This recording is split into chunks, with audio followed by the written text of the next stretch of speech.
Nous voulons vous remercier pour votre présence régulière à cette tribune qui se veut un lieu d'échange et de bonification de la démocratie dans notre pays. En principe, le numéro d'aujourd'hui devait se consacrer à la poursuite du bilan de l'action du régime RHDP, et donc c'était le versant social avec un point essentiel qui concernait l'enseignement supérieur et la question de la santé. Mais on va reporter parce que il y a une question plus urgente qui menace la cohésion sociale et qui fait que nous sommes obligés de recalibrer notre numéro et le concentrer sur cette situation. Il s'agit donc de l'ordonnance 2024-356 du 12 juin 2024 qui vise particulièrement la société civile dans toutes ses composantes et pour laquelle d'abord les ONG avaient saisi le parti. Par la suite, ce sont les églises qui ont, notamment la Confédération des églises évangéliques et des protestants, qui ont saisi son excellence le président Laurent Gbagbo de cette affaire. Parce qu'ils estiment que, en tout cas, ces personnes estiment d'être fragilisées par cette ordonnance. Et on a eu une réunion de CSP spécialement convoquée par le président sur la question. Et c'est ce qui a justifié que nous rechangeons le programme et que nous abordons cette question aujourd'hui. Elle est très importante pour nous parce que elle est la caractéristique, l'illustration de ce qu'on pourrait appeler les dérives autoritaires du régime du RHDP. Il ne faut pas avoir peur de nous les mots. Nous sommes en train, en fermant les yeux, quand nous acceptons l'inacceptable, eh bien évidemment le pouvoir se renforce. Et chaque fois qu'un pouvoir se renforce et qu'il ne rencontre pas d'obstacle, il évolue vers la dictature. C'est le propre de tous les pouvoirs. Et c'est pourquoi nous devons aborder cette question. Franchement, et que aucun Ivoirien ne pense qu'il n'est pas concerné parce que ça concerne un groupe de citoyens. C'est justement cette façon de voir les problèmes qui fait que finalement le peuple se divise et le régnant croit être tout puissant et qui n'a de compte à rendre à personne. Parce que lorsqu'il touche à un pan de la société, l'autre pan dit « je ne suis pas concerné ». Pourtant nous sommes concernés. Autant que nous sommes assis, nous sommes soit musulmans, soit chrétiens, de différentes obédiences, même animistes. Nous sommes syndicalistes, nous allons voir, c'est toutes ces personnes-là qui sont visées par cette loi, par cette ordonnance. Mais avant cela, il est bon que nous rappelions un certain nombre de choses. Comment le parti a évolué, des informations qui nous semblent essentielles. Son Excellence le président Laurent Gbagbo poursuit sa visite de proximité avec les populations dans le district d'Abidjan qu'on a nommé la tournée Kokoko. Le 8 février dernier, c'était une démonstration extraordinaire à Marcory. Après-demain, c'est-à-dire le samedi 1er mars, au stade d'Angré, le président rencontre les populations de Cocody et de Bingerville, c'est-à-dire une bonne partie de la population d'Abidjan Nord. Ce sont ces populations qui l'accueillent, mais c'est toute la population d'Abidjan qui est invitée, et parce que le président abordera des questions essentielles, des points forts qui touchent aux populations. Donc, c'est le samedi prochain, le 1er mars, au stade d'Angré. Chaque jour, nous devons montrer une mobilisation croissante qui témoigne de l'adhésion des populations au président Laurent Gbagbo et qui doit pouvoir permettre aux uns et aux autres, surtout les sourds et les aveugles, de se rendre compte qu'on ne peut pas louvoyer, on ne peut pas exclure un acteur aussi central et important du processus politique en Côte d'Ivoire. Et ça, c'est l'un des enjeux de cette mobilisation. Donc, le PEX est là, c'est eux qui pilotent cette opération. En notre parti, nous appelons tous les camarades militants, toutes les militantes, d'abord de Cocody et de Gerville, mais l'ensemble des populations, y compris les militants d'ailleurs, d'envahir ce stade pour démontrer encore davantage la force de mobilisation, la force mobilisatrice que représente le PPACI. C'est le samedi prochain.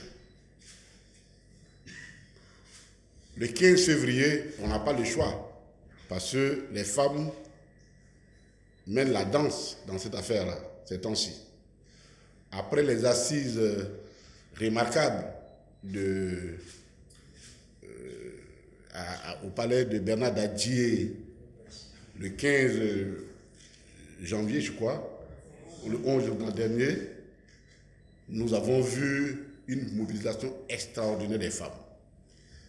On pensait que ce n'était que quelque chose d'assez sporadique, mais elles ont remis le couvert à Gagnois, où aussi nous avons vu une mobilisation extraordinaire des femmes qui ont répondu à l'appel donc de Mme Gbagbo pour recevoir leur mission de messagère du président Laurent Gbagbo. Ce sont les messagères du président Laurent Gbagbo et les femmes sont venues de partout pour répondre. Et ça aussi, elles ont démontré une très forte mobilisation, une mobilisation extraordinaire. Et il ne faut pas que nous, les hommes, on puisse faire pâle figure par rapport à la mobilisation des femmes. Sinon, elles vont nous arracher le pouvoir. Hein. Mais le clou de tout ça, c'est les 4 et 5 avril prochain à Dabou. Le 22, samedi dernier, le 22, nous avons lancé ceux qui sont chargés de cette organisation, le président exécutif et le vice-président Picard chargé de la fête de la Renaissance, ont procédé au lancement de cette manifestation grandiose qui aura lieu à Dabou.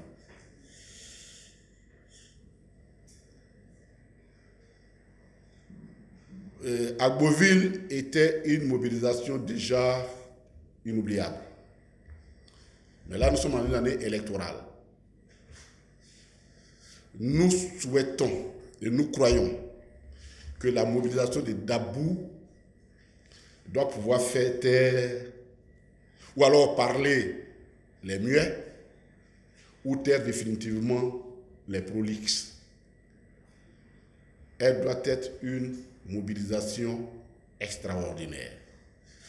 Et c'est pourquoi nous avons changé le mécanisme et le procédé, le mode opératoire. Généralement, c'est une conférence de presse qu'on fait pour faire l'ouverture, les 2 dernières sessions. Cette fois-ci, c'était une rencontre populaire et les militants sont venus de partout pour montrer, et c'est la prélude à la forte mobilisation qui est attendue à Dabou. C'est pas loin d'ici. En tout cas, ce jour-là, de Songon à Dabou, jusqu'à une bonne partie de la route de San Pedro vers Grand Laou, doit être notre route. Dabou doit être notre ville. Et on compte sur vous là-dessus. L'autre élément, c'est que le président Laurent Gbagbo, très sensible, qui est à l'écoute des populations, a été meurtri et touché par les cris de détresse des personnes qui sont spoliées de leurs terres et de leurs parcelles, de leurs biens fonds à Abidjan.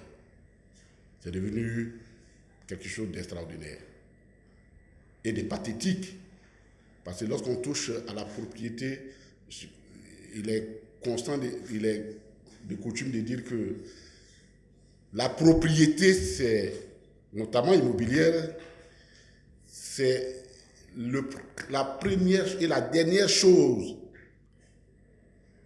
qui arrive avant la vie, la fin de la mort, c'est-à-dire la fin de la vie. On ne peut pas jouer avec. Et le président a été touché par tout ce scandale qui a tout autour de ça. Et il a convoqué d'urgence le groupe parlementaire pour les envoyer en mission. Pour qu'ils prennent à bras le corps cette question et avec d'autres députés, ils puissent se saisir de l'affaire et interpeller le gouvernement pour que une solution soit vraiment trouvée à ce problème qui est crucial. Nous allons certainement faire un autre point là-dessus dans ces jours quand tous les éléments seront réunis. Mais il faut dire que c'est pathétique ce qui se passe. C'est-à-dire, les gens profitent de trois choses. Et le président a bien touché.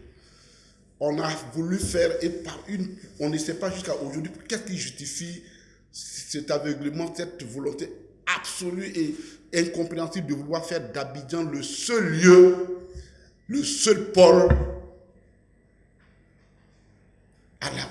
qui concentre toutes les dimensions, toutes les variantes, tous les aspects de la vie, économique, sociale, tourisme, commerce, industrie, administration, école. Mais ce n'est pas possible. La conséquence, c'est que les autochtones sont spoliés de leurs terres. Ils ont tout perdu. Mais lorsque l'offre est forte, l'offre est faible et que la demande est forte, c'est la loi primaire en économie, bien évidemment, beaucoup de pratiques ou de mauvaises pratiques s'installent, puisque la concurrence est forte et elle devient déloyale. Et donc, trois éléments concourent à ça. La faiblesse, la rareté des parcelles, la concentration de la population face à une rareté donc, des logements, donc des parcelles. Deuxièmement, une législation foncière qui est faible. Il faudra que nous corrigeons. Et puis, tout cela, mijoté dans la source de la corruption endémique, jamais enregistrée en Côte d'Ivoire sous aucun régime dans notre pays. Jamais. Je vais vous donner un exemple.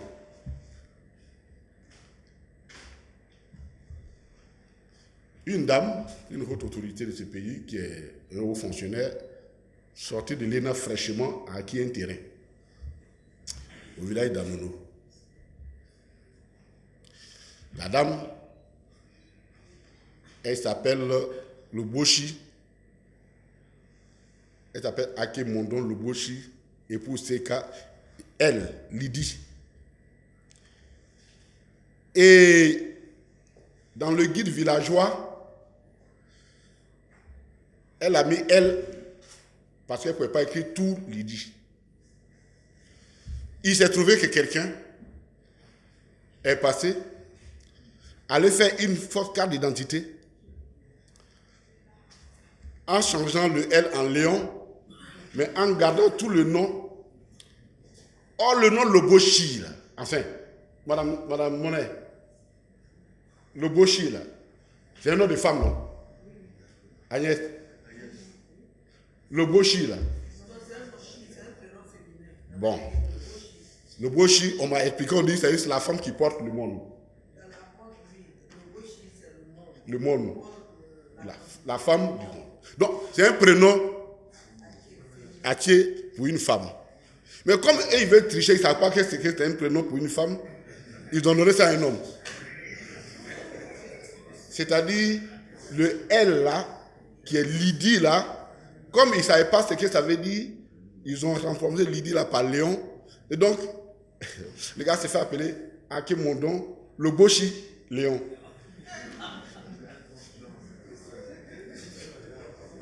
Et quand on fait le compulsoire et qu'on est arrivé plus loin, on se rend même que la pièce d'identité que la personne a utilisée, le numéro, correspond même à une autre personne qui est un baoulé, qui est quelque part dans un campement baoulé vers Boaké.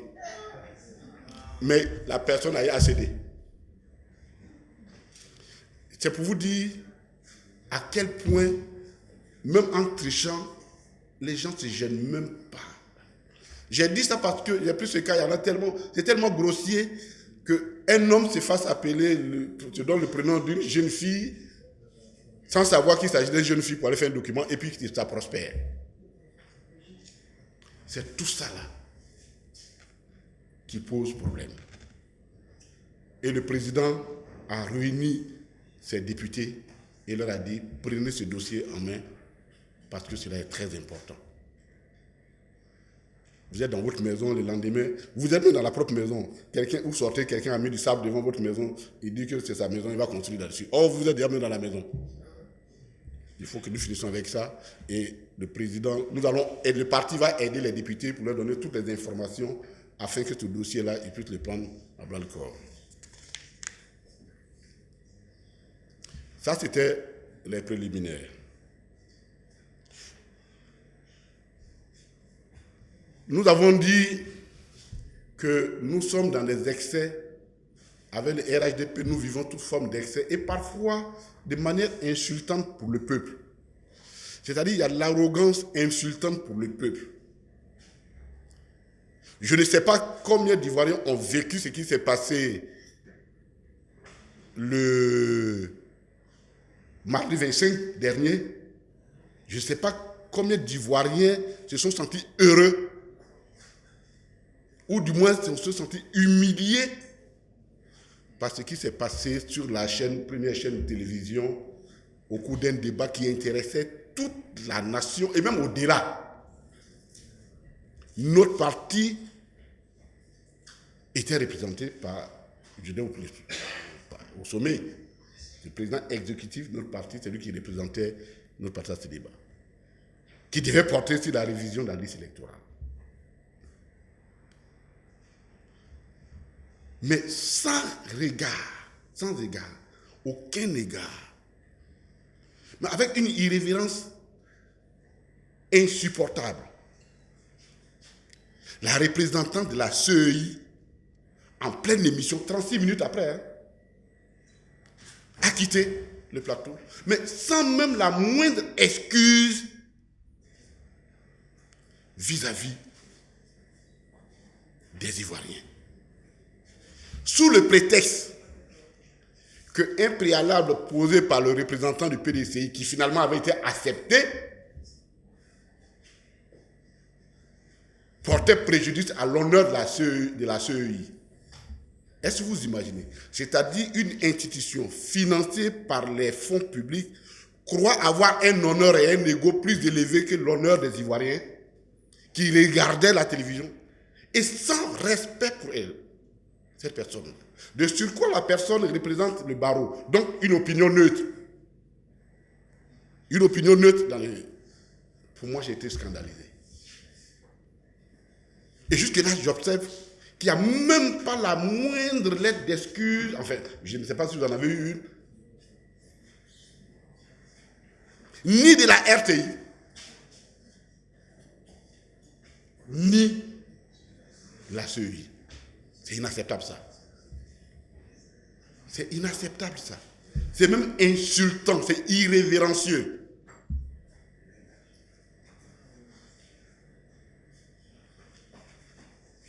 Quel que soit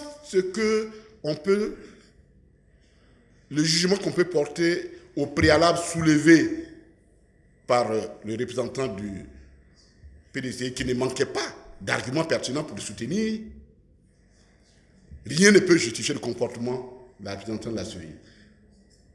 Les témoins oculaires nous disent que quelqu'un est rentré dans le studio pour lui parler à l'oreille.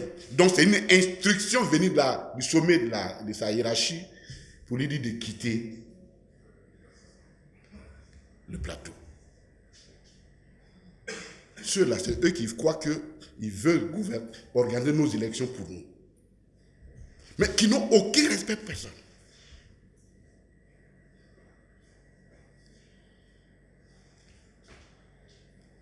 Nous dénonçons cette façon de faire. Nous dénonçons cette façon de faire. Aucune institution de la République ne peut se prévaloir d'un honneur au-dessus du peuple ivoirien, celui du peuple ivoirien.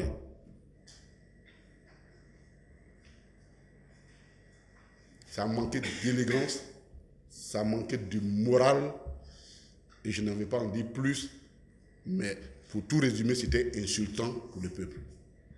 Parce que tout le monde attendait qu'il vienne nous expliquer pourquoi il ne peut pas faire la révision de la liste électorale en 2025 alors qu'il avait déjà fait cette expérience en 2020. C'était vraiment la question que notre président exécutif allait leur poser de façon simple. Mais ça là, alors je ne sais pas. Enfin, je ne sais pas. Mais dans la réalité, parce qu'il n'avait pas de réponse. Dans la réalité, il n'avait pas de réponse. Nous, là, quand nous allons sur les plateaux, là, il y a parfois des gens qui nous disent des choses qui sont de nature à vous faire sortir de votre gond. Mais nous restons là, par respect pour les téléspectateurs, pour les peuples qui nous observent, à force d'une institution qui est censée être neutre, jouer le rôle d'arbitre. Et là-bas, on a soulevé des discussions qui n'ont aucun sens. Ce jour-là, la CEI n'était pas l'arbitre de l'émission, c'était le journaliste. La CEI venait débattre pour avancer une position que nous contestions. Donc, on ne peut pas me dire que ce jour-là, la CEI était... Non, elle était partie dans un débat. L'arbitre, c'était le journaliste.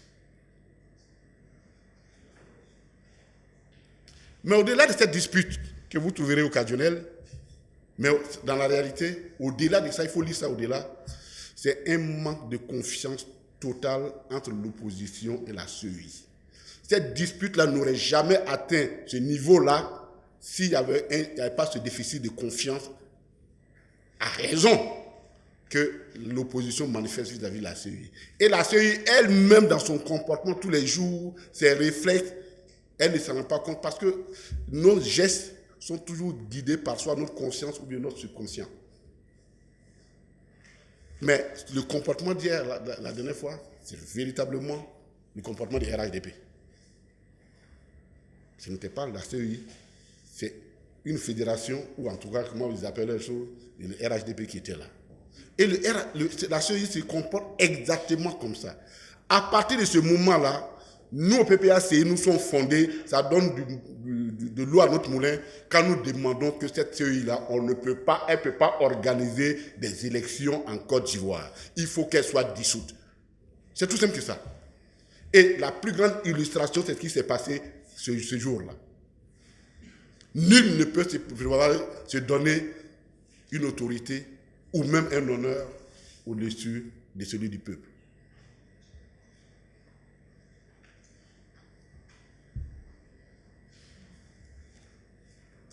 Quand ton balafon n'est pas bon,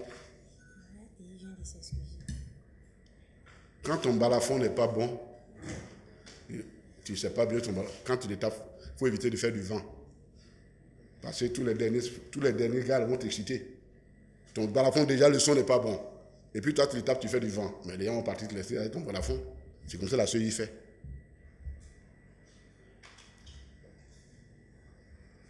Donc, voici pourquoi le PPACI est fondé quand il demande tout simplement la suppression de cette CEI-là. Maintenant, nous arrivons à l'ordonnance.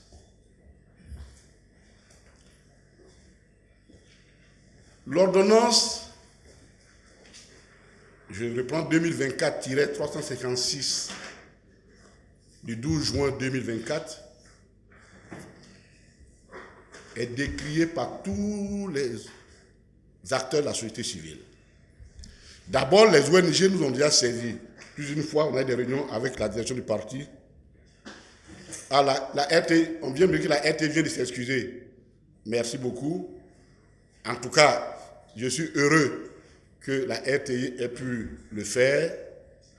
On n'avait pas cette information, mais au moins, pour l'honneur du peuple, nous disons merci à la RTI.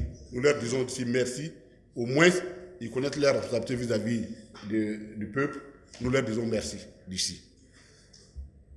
qui reçoivent nos remerciements, mais nous attendons l'auteur de la faute. Voilà. L'auteur de la faute, il faut que la CEI, c'est elle qu'on attend. En tout cas, merci pour l'information et merci pour la précision. L'ordonnance.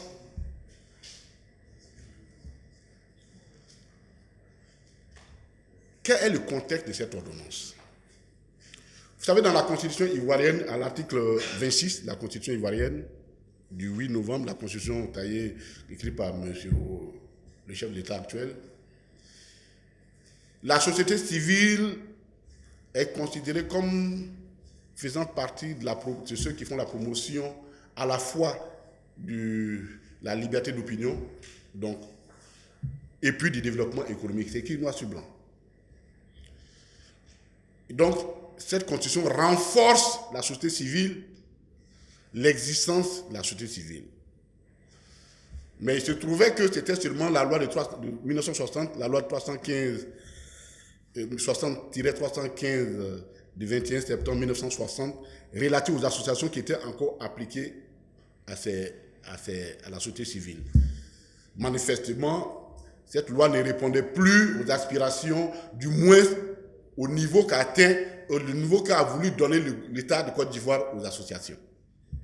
Fort de cela, l'Union européenne a financé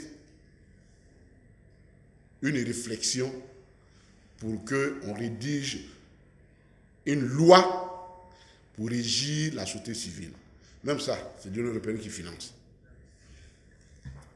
Et il y a eu des travaux préparatoires avec toutes les associations. Il y a eu des ateliers, mais je crois à Bassam.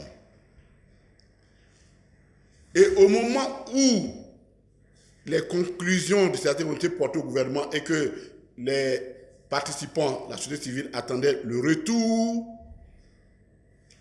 du gouvernement, en pleine session, c'est-à-dire les députés sont là, ils siégeaient en juin, il n'était pas les vacances judiciaires, les vacances parlementaires.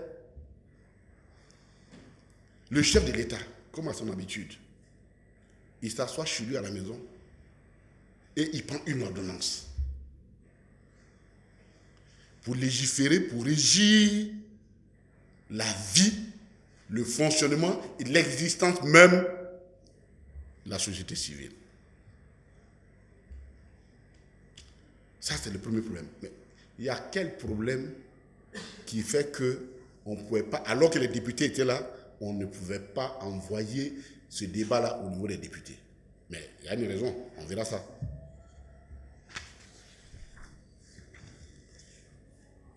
Et donc, il s'assoit et il prend une ordonnance dont les références ont été rappelées.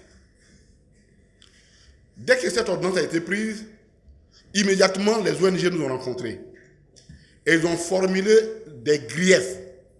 Nous allons exposer les griefs d'abord des ONG, puis les griefs des associations cultuelles, c'est-à-dire les églises cultuelles, les confessions religieuses. Et puis notre position en tant que PPACI sur cette question-là. Que disent les ONG? Elles se réjouissent qu'effectivement, il y ait cette tentative, en tout cas cette initiative, de leur trouver un texte qui régisse leur existence. Parce que la loi de 1960 présentait beaucoup de faiblesses. Mais quand on a fini de dire ça, elle se pose beaucoup de questions.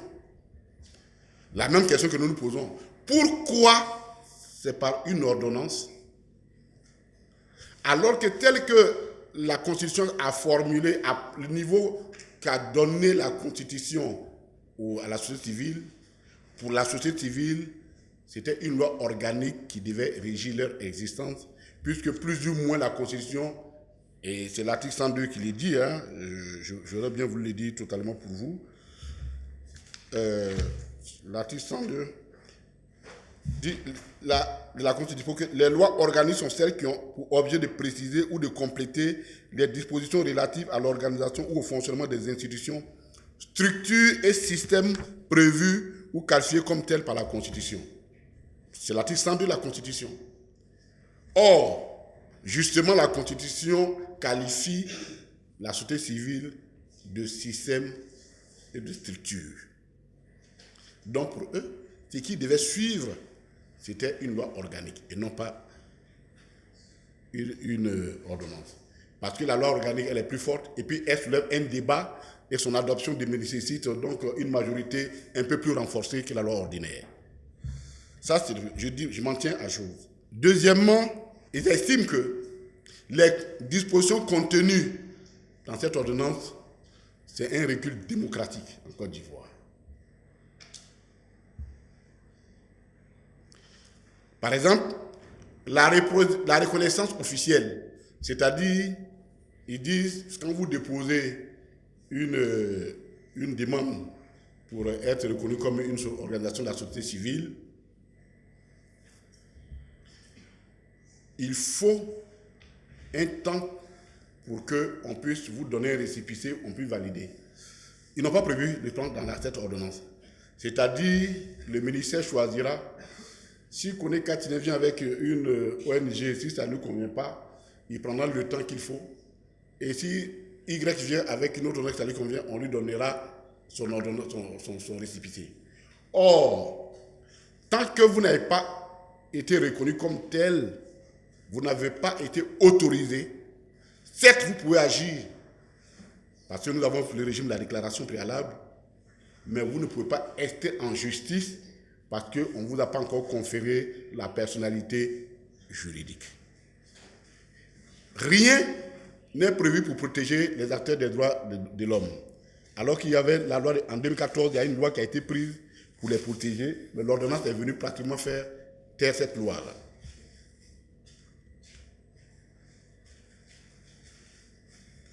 Les articles 22, 47, 48 et 53 de l'ordonnance restreignent totalement la marge de manœuvre de la société civile et les placent sous le contrôle, je prends leur propre expression, étouffant, contraignant et étouffant du ministère de l'Intérieur. Puisque pour certaines organisations de la société civile, le gouvernement peut prendre un décret en conseil des ministres pour dissoudre cette organisation. Ça a été le cas des syndicats dans le milieu étudiantin. Ils se sont assis, ils ont visé, dans le décret qui supprime ces syndicats, ils ont visé l'ordonnance.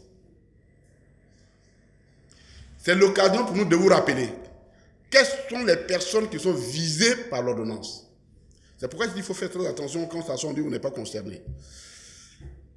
L'article 2 de l'ordonnance précise que ce sont les associations, ce sont les organisations cultuelles, c'est-à-dire les ordres religieux, les ONG et les fondations. Il faut comprendre toutes les associations, y compris les syndicats. Donc les syndicats sont assis là-bas, ils pensent qu'eux, ils sont dedans. Puisque déjà, ils ont été la première victime, y compris les syndicats. C'est-à-dire que le gouvernement peut s'asseoir et dire, bon, toi, ce syndicat-là, tu parles trop, je ne veux plus de toi, et ainsi de suite. Puisque les notions auxquelles renvoie trouble à l'ordre public et atteinte à l'autorité de l'État, tout ça, c'est des notions floues. Et c'est ça qu'on prend chaque jour pour nous condamner, nous.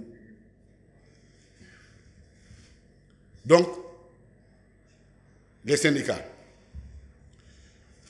Dans les organisations culturelles, c'est tout le monde, chrétien, quelle que soit leur variance, musulmans, quelle que soit leur variance, même les boussonistes, quelle que soit leur variance, entre les religions traditionnelles, c'est tout le monde qui est visé.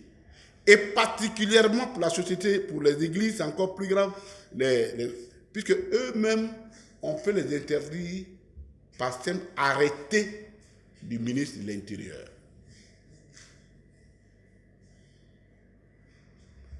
Donc, puis les fondations. Les fondations, c'est tout ce que vous conseillez comme fondation. Il était bon qu'on fasse cette précision.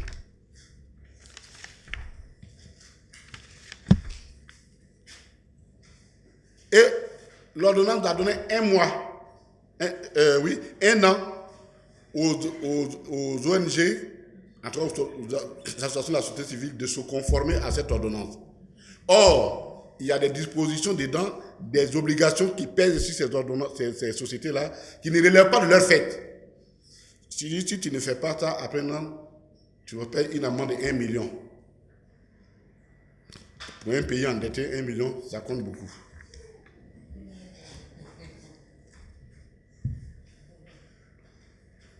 Donc, pour les organisations de la société civile, ils n'ont que des obligations. Il n'y a aucun droit. Pour dire les choses qu'elles font dans la position du PPACI après, pour dire, elles pensent que c'est fait pour les museler, ou du moins pour se donner, le gouvernement veut se donner la société civile qui lui convient. Quant aux églises, elles aussi s'interrogent pourquoi est-ce que c'est par ordonnance que cette décision a été prise.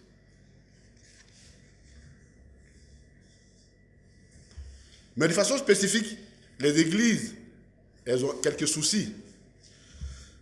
Elles dénoncent que l'article 32 dispose que l'organisation de la société civile peut recevoir des dons et des legs dans les conditions déterminées par arrêté pris en conseil, par décret pris en conseil des ministres. Ah! Donc, les gens se disent, mais nos dîmes et puis nos offrandes là, on fait comment? Est-ce que chaque dimanche, on va voir un décret, on fait comment? Il ne s'arrête pas là. Il dit, en plus, vous devez faire la comptabilité et donner votre rapport financier, déposer votre rapport financier au ministère de l'Intérieur. Rapport moral et financier. Vous ne participez pas, vous ne donnez pas l'argent des gens. Vous voulez leur bilan, pourquoi faire avec ça?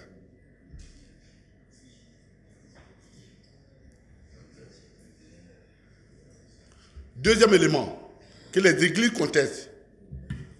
Ils disent que les services de l'État peuvent à tout moment aller visiter les infrastructures des églises, à tout moment. Que ce soit une mosquée ou pas, ils peuvent visiter à tout moment les infrastructures. Et en plus, ces visites, quand ils finissent les visites, ils peuvent faire un rapport et l'église est obligée, enfin la communauté concernée est obligée de répondre.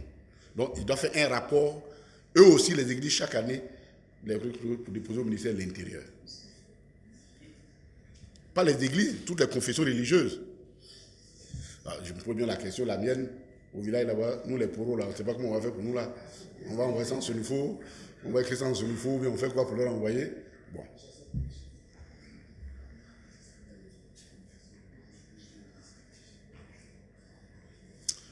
Plus grave.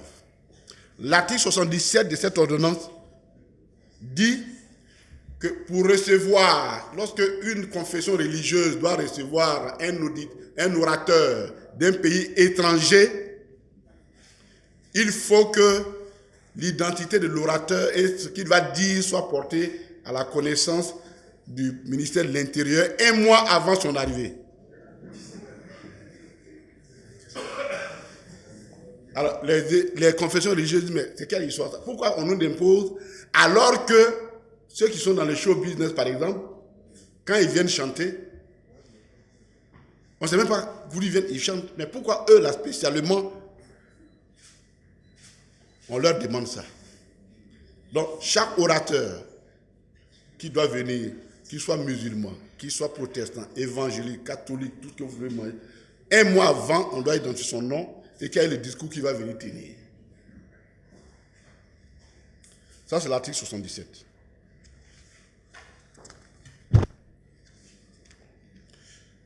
L'article 79 dit qu'il faut une distance minimale d'1 kilomètre entre deux édifices appartenant à des confessions religieuses différentes. C'est-à-dire que s'il y a une mosquée ici, il faut au moins 1 kilomètre pour qu'il y ait une église.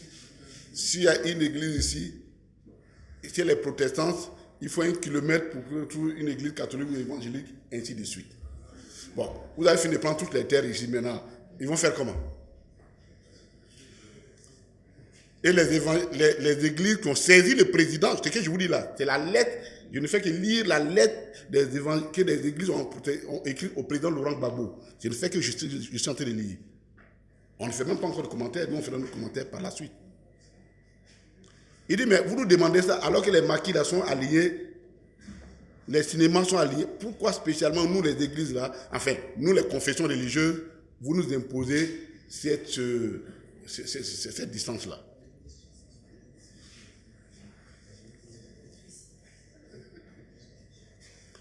Et l'article 88 qui crée un conseil supérieur consultatif des religions et des convictions.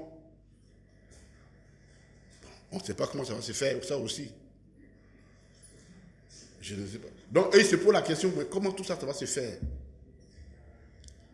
En conclusion, ils estiment que autant bien la société civile que les ONG, que les ordres cultuels, les organisations cultuelles, pensent qu'elles sont visées parce qu'on veut les faire taire. Il n'y a pas autre explication à ça. Elles se sentent menacées. C'est pourquoi elles ont demandé le concours du PPACI, du président Laurent Gbagbo, pour les aider à mener le combat contre ce qu'ils considèrent comme étant une injustice qui leur est faite.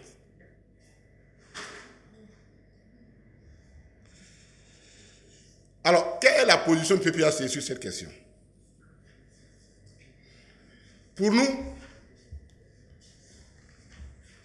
c'est le versant, c'est un code pénal spécial qui a été écrit pour c'est un code pénal spécial écrit pour la société civile. Et c'est le versant de l'article 185 nouveau qu'ils ont préparé pour les politiques. C'est à ça que répond cette ordonnance. Placer une muselière à toutes les opinions qui ne sont pas favorables au gouvernement. C'est ce que nous appelons des dérives dictatoriales.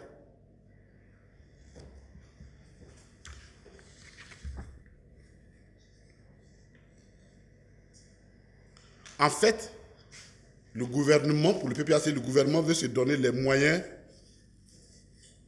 de se choisir la société civile qui lui convient. Et en prévision des élections de 2025. Voilà le problème.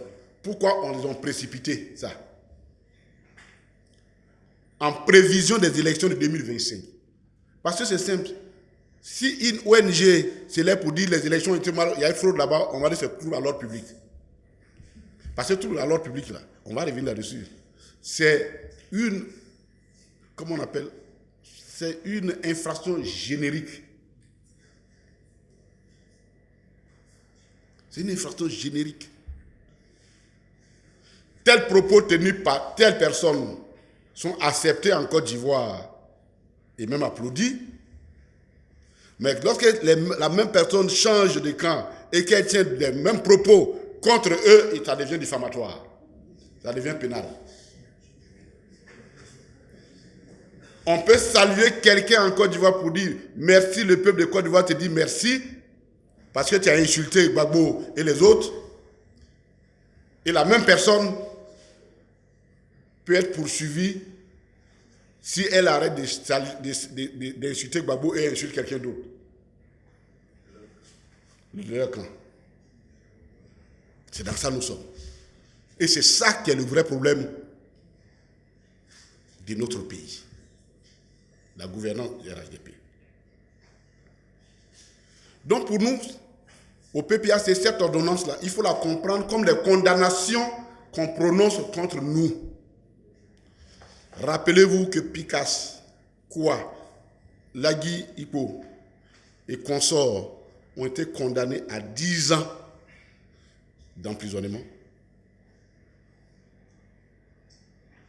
avec assorti d'interdiction des mesures de sûreté incroyables, privés de leur liberté, de tous les droits civiques et politiques. Et que Pono qui est assis ici, et comment il s'appelle, le drone et autres sont en procès. Et comme si ça ne suffisait pas, le deuxième vice-président de notre parti, le professeur Hubert Oulaï, ancien ministre, actuellement député, président du groupe parlementaire PPAC à l'Assemblée nationale, a reçu quelques jours un appel d'un commissaire de justice qui recherchait pour lui adresser un arrêt venant d'une juridiction pour une affaire pour laquelle il a été jugé, condamné en 2017 ou 2018 à 20 ans. Il a tenté de purger sa peine. Une ordonnance est sortie pour amnistier les faits, mais apparemment, avec le RADP, les affaires qui concernent le PPA, c'est les phénix. Elles se réveillent toujours de leur sang, de même les plus morts et les plus endormis. Et heureusement qu'il s'agit d'un professeur de droit qui leur a appelé, dit attention, monsieur le commissaire, je ne sais pas d'abord quelle juridiction vous a envoyé, mais je suis membre de l'Assemblée nationale, je suis député. Je suis couvert par une immunité. Au cas où vous ne le saurez pas, envoyez votre papier à l'Assemblée nationale. Bon, pour le moment, jusqu'ici, ce n'est pas encore arrivé à l'Assemblée. Peut-être que c'est en route, mais ce n'est pas encore arrivé à l'Assemblée. Le deuxième vice-président de notre parti. Nous ne parlons même pas des Dosso Roder, des Kolebi, de toutes ces personnes qui sont en prison au nom de leur liberté d'opinion. Mais c'est l'occasion de rappeler quelque chose. Et ça, c'est aux magistrats que je parle. Qui sont dressés, tout vent dressé contre nous. Le couteau entre les dents, je dirais même le glaive entre les dents. Alors que c'est bien nous qui leur avons donné ce qu'il faut pour leur donner leur liberté et leur indépendance. C'est le président Laurent Gbagbo, et je le dis haut et fort pour que les magistrats s'asseyent et que les enfants écoutent, les femmes écoutent ce que je dis ici. Après, il peut m'arrêter, ça, il n'y a pas de problème. Mais au moins, j'aurais dit ça. Le décret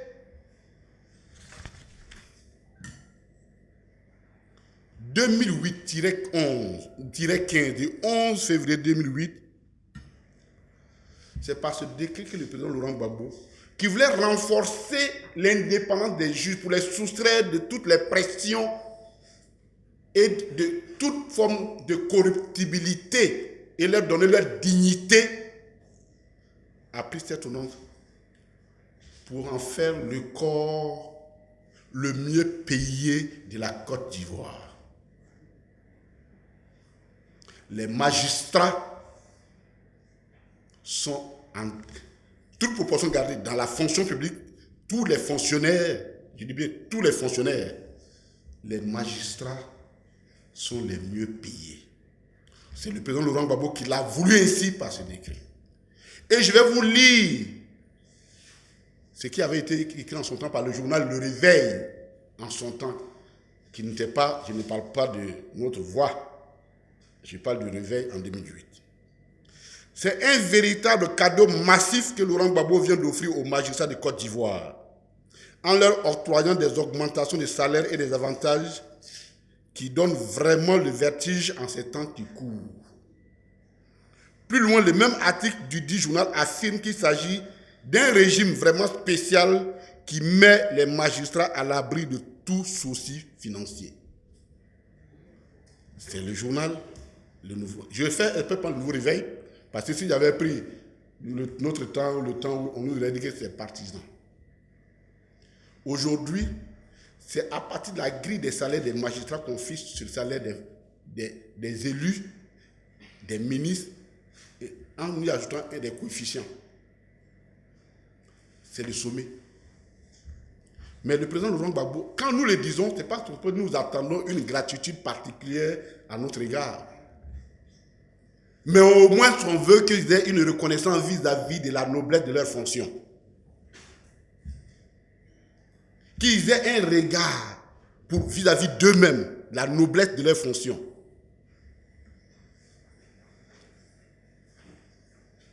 Celui qui est persécuté, qu'il persécute aujourd'hui, et ces hommes persécutés, au nom de la République, et de l'idée qui s'est faite du magistrat de la justice, les a détachés pour les mettre en dehors de tout besoin financier.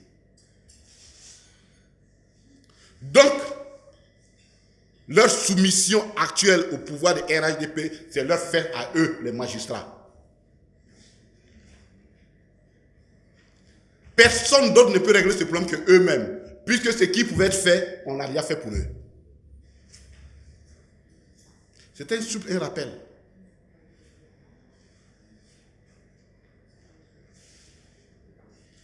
Juste un rappel. On ne leur demande pas un traitement de faveur. On leur demande d'appliquer la loi. Et de respecter la noblesse de leur fonction. Parce que c'est une fonction noble.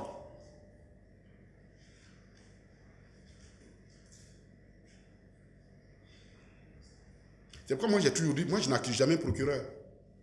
Le procureur là, c'est le commis.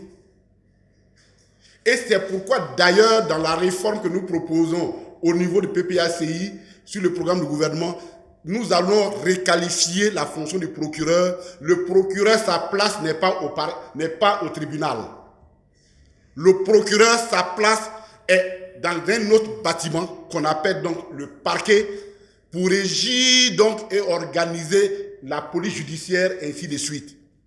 C'est cette confusion de rôle qui fait que les procureurs finissent par croire qu'ils sont des magistrats. Oui, vous avez été formé en tant que magistrat, mais vous n'êtes pas des juges. Et je suis scandalisé quand je vais au tribunal de voir la position du procureur par rapport à la position des avocats. Dans le système anglophone, ça n'existe pas. Le procureur, sa place n'est même pas à côté du juge. Moi, j'ai été juge au Ghana. Le procureur est assis là. L'accusé est assis là avec ses avocats. Au même niveau. Parce que c'est l'avocat lui aussi, celui qui poursuit, il a le rôle d'avocat de l'État. Donc, pour nous là, ce n'est pas symptomatique. C'est une réforme en profondeur que nous voulons porter à la justice. Pour que le magistrat, le juge, ne soit pas obligé. L'obligé du procureur. Qui lui est l'obligé, le procureur est l'obligé de la chancellerie, du gouvernement, oui. Mais les juges d'instruction, les juges de siège, ils n'ont aucune obligation vis-à-vis du procureur. Sauf s'ils ont d'autres combinaisons que nous, on ne connaît pas. Donc, c'est les magistrats qui ont renoncé qui veulent renoncer à leur indépendance. Et c'est vraiment au Progbabo, ceux qui leur ont donné cette indépendance-là, qui le font le plus savoir, mais alors de façon brutale et violente. Mais cela ne décourage pas le président Laurent Gbagbo et le PPACI. Parce que nous sommes les sentinelles de la démocratie ici. Nous sommes les sentinelles des libertés. C'est pas parce qu'on aime les prisons, hein. Quand le président Gbagbo lui-même il dit, je ne connais pas un seul citoyen qui aime la prison. Mais si nous renonçons,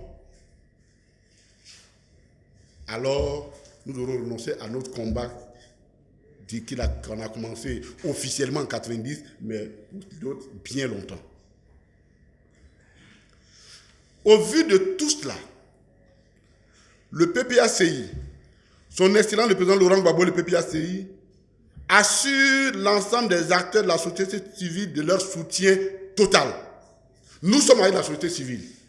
Le président Laurent Gbagbo a tenu à ce que cela soit dit et connu. Le PPACI s'associera pleinement à toutes les actions qu'entreprendront les acteurs de la société civile pour protéger légalement leurs droits. On est de leur côté. Tout ce qu'ils vont faire, ils veulent qu'on les accompagne, on les accompagnera. Y compris les syndicats.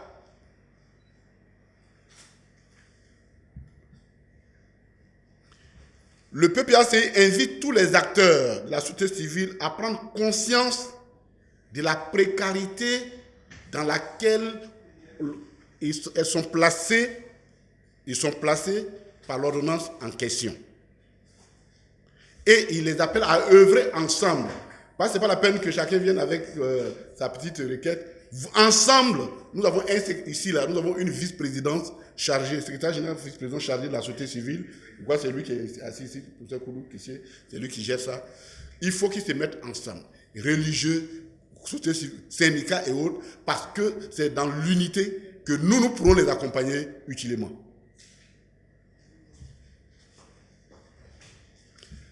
Le PPACI demande à ses députés et à tous les autres députés épris de justice et de paix de rejeter la ratification de cette ordonnance. Parce que la loi de ratification est déjà portée à l'Assemblée nationale. Il faut rejeter la ratification.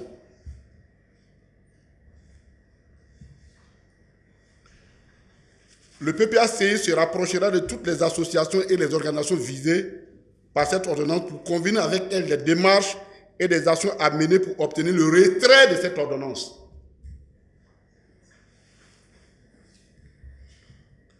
De façon générale, le PPACI dénonce toutes les atteintes portées aux libertés et aux droits de l'homme par le gouvernement du RHDP et entend se donner les moyens légaux pour y mettre fin.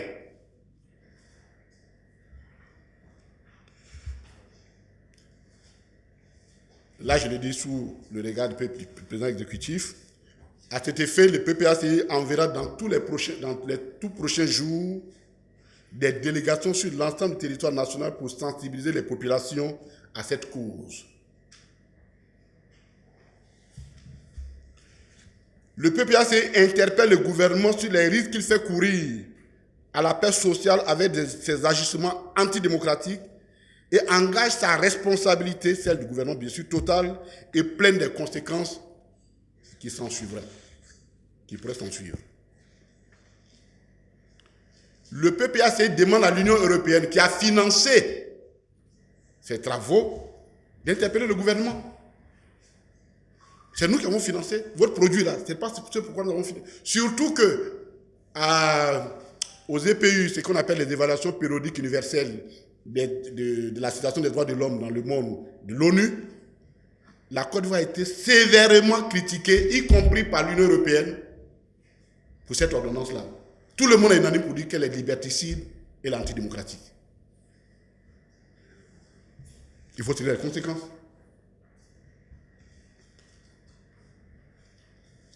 Le PPACI exige le retrait pur et simple de cette ordonnance au nom de la paix sociale et de la liberté des opinions telle que garantie par la Constitution ivoirienne. Et le PPACI, enfin, reste saisi de cette question.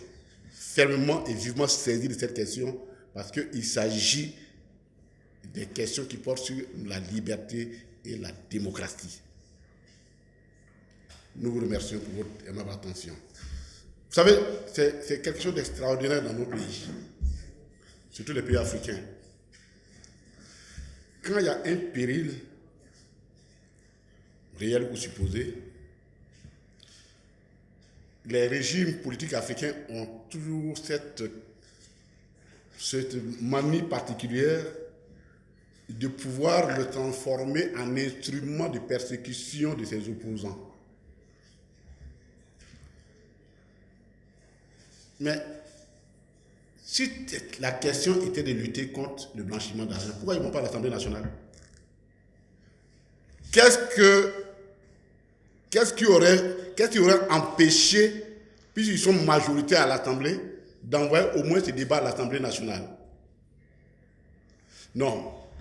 La lutte contre le terrorisme, là, en Côte d'Ivoire, c'est un cache-sexe. mais qui cache très mal la nudité du gouvernement dans sa volonté de museler toute l'opinion. C'est tout simple que ça. C'est tout simple que ça. Explique-moi. Quand on dit que deux églises, deux structures, deux confessions ne peuvent pas s'installer à 1 kilomètre l'un de l'autre, ça a quoi avec le franchissement du terrorisme? Non, c'est un prétexte. Oui, le terrorisme est une menace réelle pour la Côte d'Ivoire. Mais ce n'est pas comme ça qu'il faut faire. Finalement, à force de traquer les opposants et les opinions dissidentes, les terroristes là, on ne sait plus finalement qui est terroriste, qui ne l'est plus. Ça, c'est la première des choses que je veux dire. Quel est le mot de désignation que nous proposons? Nous avons déjà dit pour les procureurs, mais rassurez-vous, le programme de gouvernement est en finition. On est en train de faire la dernière lecture, vous allez le savoir. Mais ce n'est pas parce que vous avez été nommé aux États-Unis, là. Aux États-Unis, là. Les membres les magistrats de la Cour suprême fédérale, ils sont nommés. Ils sont nommés. Mais ça ne les empêche pas de faire leur travail. Ça ne les empêche pas.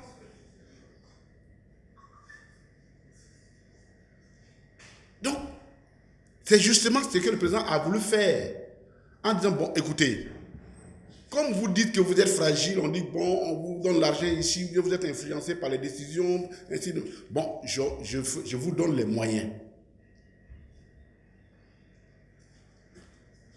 Ah, dès qu'on a offert ça maintenant, il y a un échelon qui s'appelle le 911. Tout le monde veut aller au 911. Et pour aller au 911, il y en a qui sont prêts à prendre tous les chemins, y compris les chemins immoraux.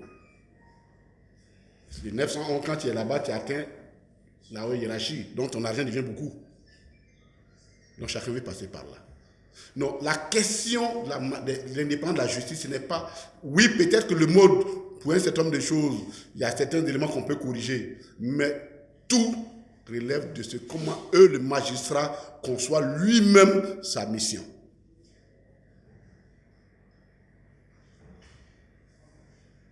Moi, j'ai été directeur du cadastre,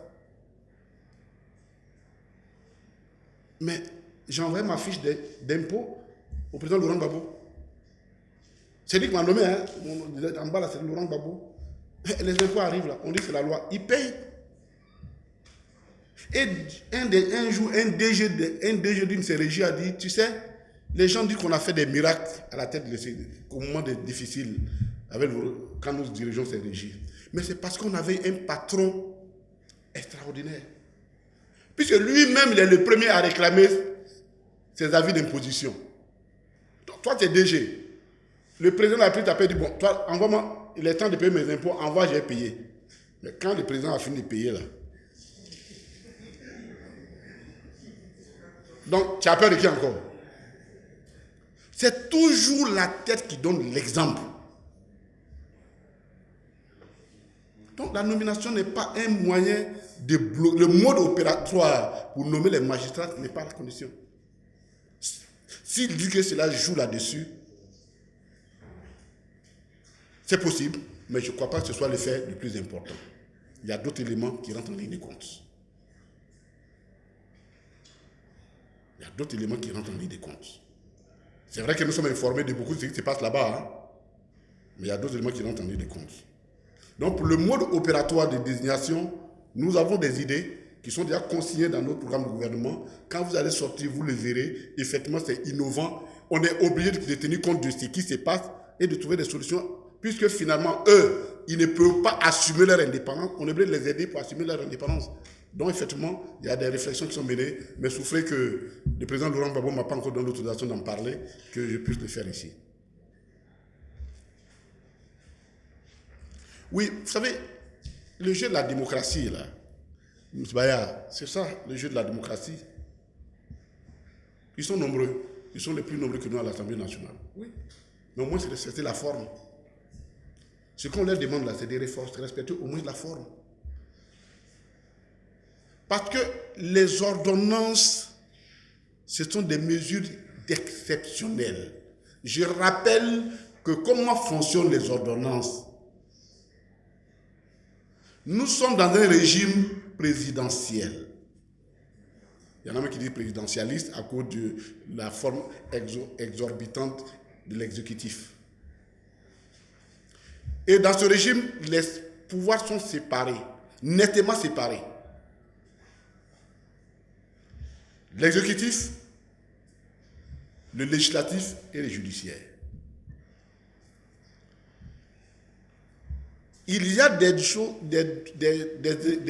matières qui relèvent du domaine exclusif de la loi et il y en a qui relèvent du domaine exclusif de l'exécutif, du Parlement et de l'exécutif. Mais comme nous sommes dans un régime, effectivement, où l'exécutif est fort, dans la Constitution, pour des questions parfois d'urgence, des questions particulières, on dit, écoute, il peut arriver que pour des questions particulières, l'Assemblée donne une autorisation spéciale au président de la République pour qu'il puisse intervenir dans un domaine qui relève du Parlement. C'est quelque chose de spécial, de ponctuel et qui est matériellement et temporellement limité. On vous a déjà vu dans cette salle ici que quand on parle de dictature, là, c'est ça, c'est quand toutes les institutions refusent d'assumer leur rôle et donnent tous les pouvoirs à une seule institution, l'exécutif, c'est ça qu'on va vers la dictature. Donc l'ordonnance là, avant de la prendre, le président demande une autorisation à l'Assemblée pour dire permettez-moi que j'intervienne dans votre domaine pour ça. Et ça dure 1 an. Loi d'habilitation et après, je viens demander, vous envoyer pour que vous mettez votre sceau, pour que ce que j'ai fait dans votre domaine-là ait la valeur d'une loi. Parce que vous légiférez par la loi de ratification. Mais en Côte d'Ivoire,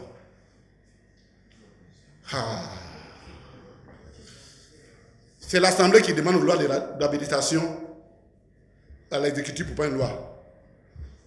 C'est-à-dire ce qui est dans son coup de main là-même. Il ne peut même pas le faire. Il demande, est-ce que je peux faire ça? Mais c'est ça le problème.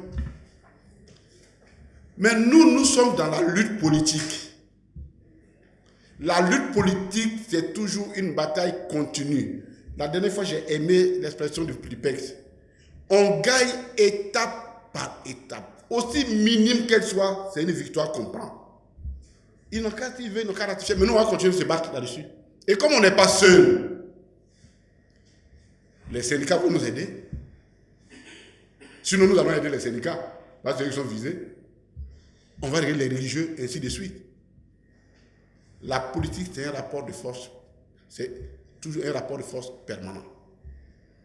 Si institutionnellement, ils ont le rapport de force pour eux, je ne sais pas sur qui il est populaire, sur le plan populaire. Donc nous nous battons avec les moyens dont nous disposons.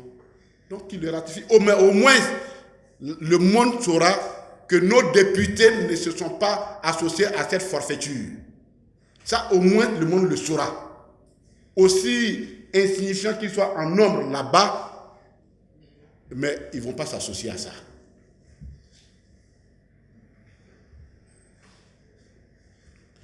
Mon droit de réponse, mais ça je l'avais déjà donné sur place. Il y a des choses qui me paraissent tellement inutiles. Je dis oui, nous là, les pro-Gbagbo là, victoire du chef d'État adjoint M. Ouattara en 2010 là, on ne reconnaît pas ça. Ça, on l'a déjà dit. Si vous voulez, chaque matin, envoyez-nous en prison. Un jour, il y a un officier de la police qui me convoque, qui m'appelle. J'arrive chez lui. Il dit, mais monsieur on est en cachette, il m'appelle monsieur le ministre. Mais on me fait sortir une ordonnance, ils disent, on dit que tu te fais appeler ministre, donc alors qu'il y a une ordonnance qui dit qu'on ne reconnaît pas votre gouvernement. Donc, les gens me disent, est-ce qu'il ne faut pas, il faut que tu arrêtes. J'ai dit, bon, mon commissaire, faut pas aller loin. Il faut m'arrêter en même temps ici. Arrête-moi en même temps. Parce que même si je sors ici en mettant le micro, je vais réclamer le titre du ministre. C'est une bataille politique. On a fait une élection, vous dites que vous, là, vous avez gagné. Nous, on dit on a gagné. Mais là, ça fait partie de l'histoire de la Côte d'Ivoire jusqu'à la fin des temps. Jusqu'à la fin des temps. On le dira toujours. Eux, ils diront qu'ils ont gagné. Nous, on dit on a gagné.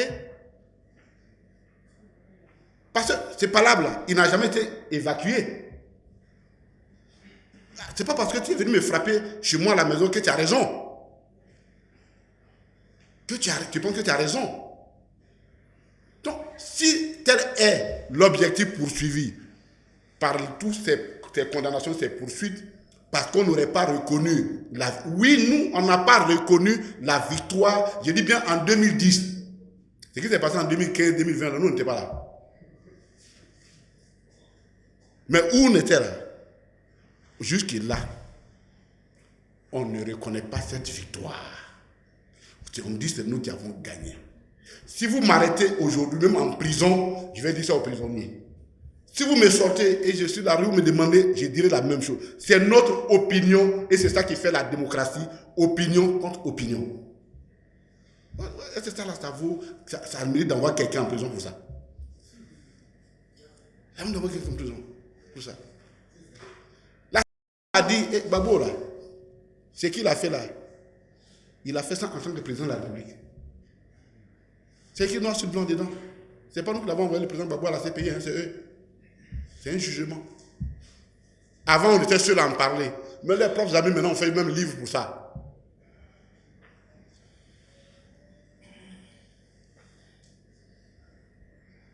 Que chacun, dans chaque œuvre humaine, en politique, le débat, c'est la contradiction permanente et le débat politique. Sur la question des élections de 2010, en tout cas, pour le moment, notre position est connue. Le président Laurent Gbagbo ne nous a pas encore dit de reconnaître qu'il a perdu ces élections, puisqu'il ne les a pas perdues. Nous, là, on ne sommes que ses lieutenants. On dit exactement ce que notre patron dit, et ce qui est la vérité pour nous. Oui, pour ça. Tu vas nous envoyer un président pour ça? Ça ne peut pas passer. Si vraiment l'argument qu'il a inventé, je pense que quand on condamne quelqu'un, justement, on cherche des arguments. Bon, ça fait partie des arguments qu'il avait avancés, mais moi, je ne crois pas du tout qu'il le pense lui-même. Autre question? Ok. Quand le président Laurent Gbagbo s'est saisi d'un dossier, c'est parce qu'il est à l'écoute des populations. Je rappelle que l'ordonnance dont nous avons parlé, il ignorait même l'existence. Ce sont les organisations civiles qui sont allées le voir du président. Notre vie est menacée. Notre vie est menacée. Viens nous aider. C'est pourquoi le président a convoqué une réunion de CSP élargie pour cette cause-là et a demandé qu'on donne notre opinion, notre position, la position de notre parti sur cette question-là. Mais pourquoi les gens ont recours au président Laurent Gbagbo pour ça? Mais parce que dans la réalité, que ceux qui l'aiment, que ceux qui ne l'aiment pas, lui reconnaissent une constance. C'est lui le dépositaire réel de la philosophie de l'État de Côte d'Ivoire.